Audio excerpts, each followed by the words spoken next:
जब अनंतनाग में हुआ था सर, तो मेरे मामा जी श्री प्रेमनाथ भट्ट अपने घर के सामने हार्डली 2 मिनट की दूरी पे एक लड़का निकलता और उनसे पूछता, सर मुझे आपसे एक डिस्कस करना है केस के। वो कहते बेटा बता।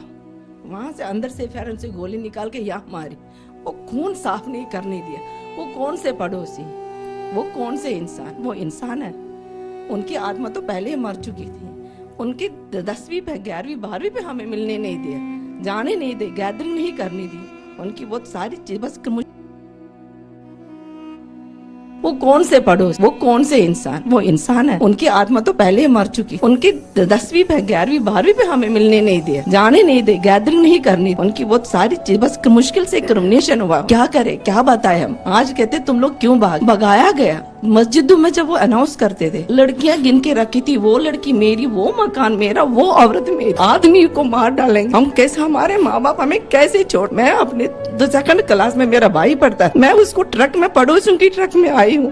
मैं भाई को नहीं छोड़ सकती। मैं चाहूंगी ये मेरे साथ जाएगा। बड़े भैया श्रीनगर में थे, उनकी मिसेज फैमिली में कैसे निकले उनके सामने 2 ब्लास्ट। वो बेचारा उसमें भी उन जुलूस में आया मुझे लेने में। कहा भैया मैं नहीं जाऊँ, छोटा है, इसको कैसे छोड़ सकते हैं यहाँ। उसको भी साथ लेके निकली। क्या क्या बताया इनको, कौन सा पड़ोसी, कोई निकला। उनके मस्जिदों में कोई नहीं था उनका ज्ञानवान वहाँ पर जो उनको बताए कि ये मत करो, ये गलत है, ये चीजें। हम कौन सा भाईचारा, कौन सा भाईचारा उन्होंने हमें उस टाइम दिखाया। मोहल्ले की जितनी भी कश्मीरी हिंदू महिलाएं वो सब इकट्ठे हो जाती हैं और हम सब लड़कियों को और बहुओं को, हमारा हिंदुओं का मोहल्ला था लेकिन हम घिरे हुए थे मुस्लिम नेबरहुड्स में, और एक तरफ से वो नारे चल रहे हैं और रोज की खबरें जो आ रही है, और अब पूरे मोहल्ले में ये लग रहा है कि हमारा समय आ गया। तो हमारी जो माएँ हैं वो हमें ये कहती है कि तुम सभी किचन में जाओ। रैली निकल चुकी है अनंतनाग टाउन में। जैसे ही ये नारे और नजदीक आते जाए तो तुम लोग गैस सिलेंडर ऑन कर लेना और आग लगा देना। वो हमें आत्महत्या की सलाह देते हैं। हम लोग ऑलरेडी सुन चुके थे कि बलात्कार हुए हैं।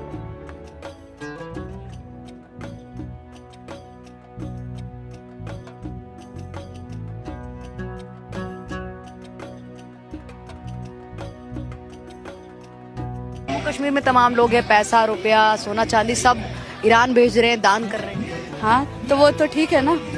हम लोग कहने कि यही दान अपने देश में सैनिकों के लिए क्यों नहीं होता है, यही दान अपने देश में हमला होता है। सैनिकों के लिए क्यों करेंगे। हम जो है हक के खिलाफ है, हक के खिलाफ नहीं जाते। जो लोग शराबी, कबाबी, शबाब, आजकल का यही तो रोल चल रहा है ना। सैनिक थोड़ी ना ये सब करते हैं। सैनिक कर रहे हैं कि क्या कर रहे हैं हमें तो पता नहीं। सैनिकों, देश के सैनिक जो सुरक्षा कर रहे हैं बॉर्डर पे। यहाँ हमारे शिया के सैनिकों के लिए नहीं हो रहा है ये कुछ, जो कुछ हो रहा है यहाँ पे हो रहा है ईरान के लिए। ईरान के लिए हो रहा है, जन्नतुल बकी के लिए हो रही है ये सारी बातें। तो सैनिक नहीं इम्पोर्टेंट है इस देश। इस टाइम सैनिक इम्पोर्टेंट नहीं है, इस टाइम हमारे रहबर इम्पोर्टेंट है, और इस टाइम हम जो है उनके साथ खड़े हुए हैं बस।